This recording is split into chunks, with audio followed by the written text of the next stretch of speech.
Merry Christmas, friends. Thank you for being here for our Christmas episode.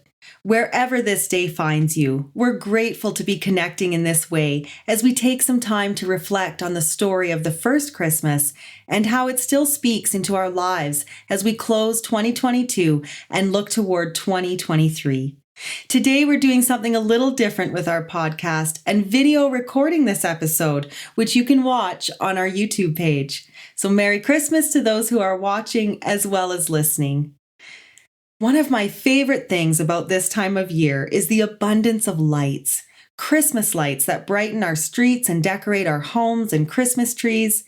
As we experience some of the shortest days and less natural light at this time of year, these lights are a welcome distraction from the dark and cold. A few weeks ago, my family was reminiscing about our childhood Christmases and how my dad used to work so hard each year to ensure we had Christmas lights up on our house. And yet, well, let's just say it wasn't one of his strengths, and we never quite knew what we were going to get. Christmas lights were not my dad's favorite part of Christmas. Rather than Christmas lights, what my dad always wanted was to have a nice nativity scene to put up in the front yard. And after us kids moved out and he retired, he finally got his heart's desire. No more Christmas lights, just a couple of floodlights to illuminate a beautiful nativity. I still remember how happy we all were for him.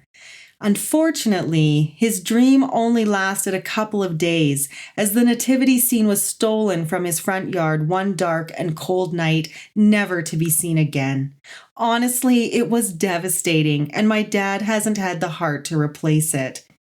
As we look around at our world, it's often easier to point out the darkness and where the light seems to be extinguished, to be stolen from us or those we care about.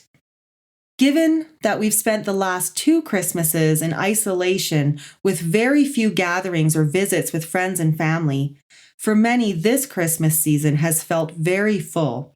And although people are tired, there is also a real sense of urgency, worry, concern, even fear that this could once again be stolen from us.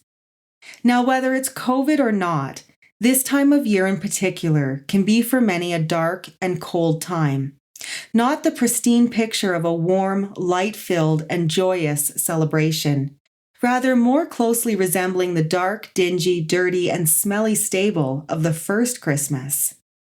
If we really stop to consider what that first Christmas looked like thousands of years ago, I think we'd see a very exhausted, worn out, stressed out, possibly overwhelmed and fearful couple named Mary and Joseph, who were about to welcome into their family and into the world their firstborn child. I don't imagine that Mary and Joseph envisioned welcoming their baby into the world this way. And the world outside of the stable was not much brighter. A census was being conducted to raise already high taxes. The Jews were being ruled by a treacherous king, Herod the Great, and it's winter time in Bethlehem, which means it's very cold. These are terrible conditions for a mother who's going into labor and a vulnerable infant who don't have a hospital or medical facility to go to. Through a stressful, fearful, and uncertain time, there is still something constant and comforting throughout this story, something that pierces through the dark and cold night of this first Christmas.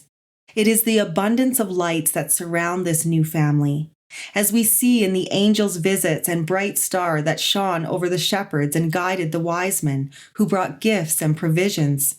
As we see in the amazement and wonder that illuminated the hearts and minds of all who gazed upon this baby, named the light of life, the sign of fulfillment, and the Word made flesh.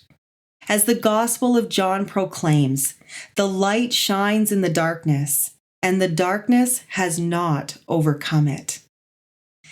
If we go back to the very beginning, before God began his work of creation, we read in Genesis 1 that the earth was formless and empty.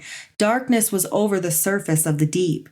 And God's first act of creation is to usher in the light. And God said, "Let there be light," and there was light. God saw that the light was good, and he separated the light from the darkness. He called them day and night. The sun's light is by far the most important source of energy for our physical needs here on Earth.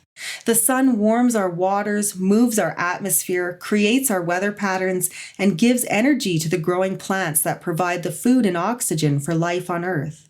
After the sun, the moon is the second brightest, regularly visible celestial object in Earth's sky.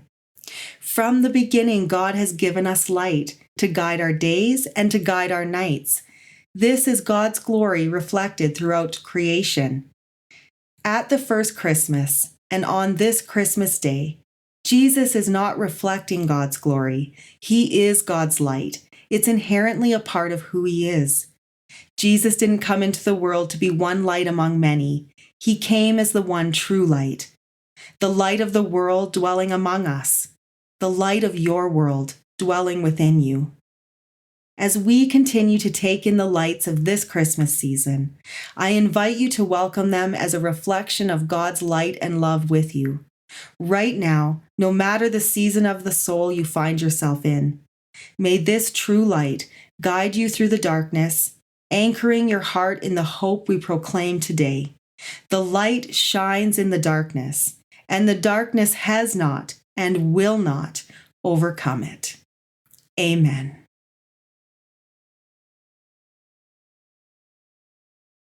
If you enjoyed our message today, please continue listening to the Reclaim App podcast wherever you download your favorite podcasts. And don't forget to check us out on YouTube and hit the subscribe button. Also follow us on Instagram, like our content, and share it with all your friends and family so we can share this love with all beings everywhere.